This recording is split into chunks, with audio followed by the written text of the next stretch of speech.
Tensile tayo ng X-Max 300. Gagamit siya ng Bendix na preno.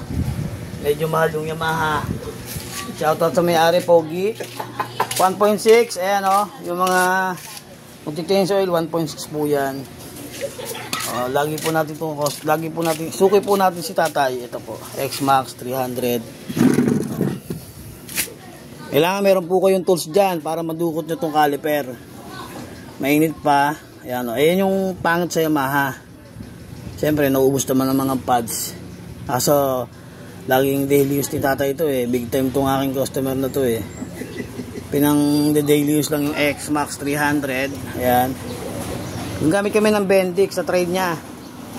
Pero yung Yamaha, mabilis maubos sa kanya. Dati, tinanggal pa natin ito ang butyo para iwas error. Ngayon, siyempre, kailangan mapag-aralan yung hindi tatamaan yung ABS niya para walang problema. O yan, nadukot natin. Kailangan meron tayong tools. Salamat sa tools. X-Max 300. Good morning.